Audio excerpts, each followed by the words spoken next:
हमारे एक philosopher thinker थे जिनका 2007 में इंतकाल हो गया.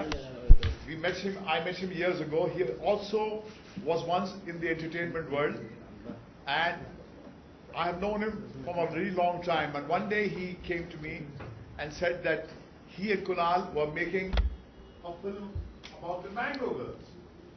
तो मुझे अपनी जहालत पे बड़ा तरस आया कि हमने I used to claim that I was very aware about my country, but I was staggered by my own ignorance.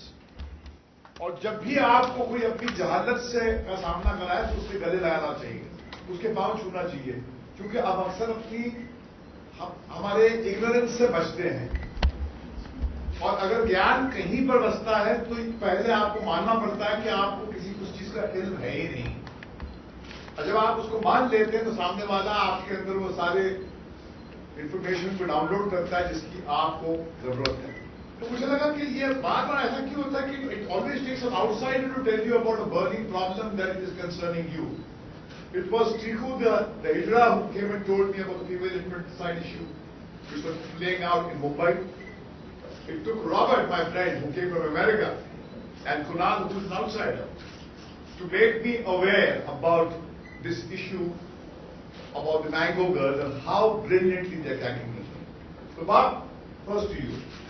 Well, tell them how and why did you decide?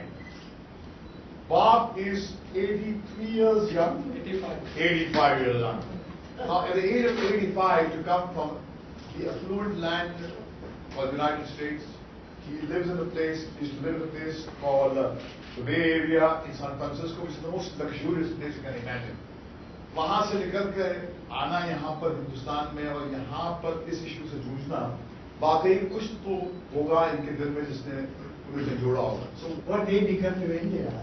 I often ask that question because I had visited this country many times and was in love with the culture, dance, the music, and particularly the philosophies.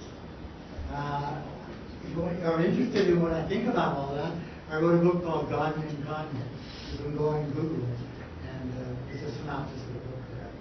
Very impressive. I think Nitish ji खुद उन्होंने वहाँ पर girl child के लिए बहुत कुछ किया है और उनकी शिक्षा के लिए बहुत कुछ किया है. और ये मुल्क शायद अब इस कड़वी सच्चाई से का सामना कर ही चुका है कि हमने अपनी औरतों के साथ वो व्यवहार नहीं किया सदियों से जो वो डिजर्व करती थी. मैंगो गर्ल्स तो केवल बहाना था.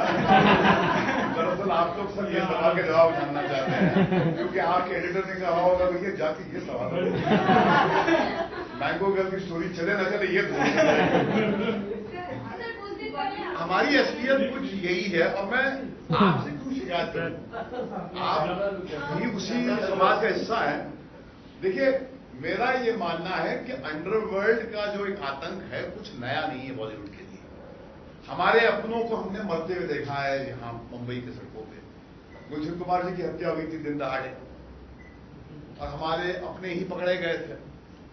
बहुत खौफनाक फेज से गुजरकर हम एक लंबा सफर तय करके यहां तक आए कि जहां पर अंडरवर्ल्ड की प्रेजेंस ऑलमोस्ट नॉन एग्जिस्टेंट है हमारे आज के इस मुंबई शहर में.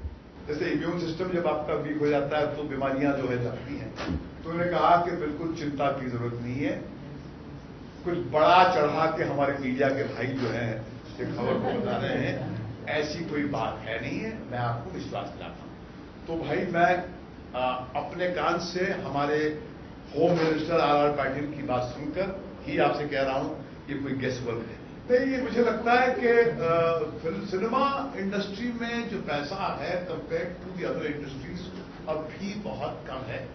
और ये 100 करोड़ का जिक्र आप लोग करते हैं एंटरटेनमेंट के सेक्शन में और उसकी असलियत सब जानते हैं कि वो 100 करोड़ जो सुनने को मिलता है वो कट कटा के जब फाइनली प्रोड्यूसर के घर में जो आता है वो आंकड़ा क्या हो जाता है उसकी सच्चाई हम जानते हैं. आपके कानों तक 100 करोड़ ही आती है.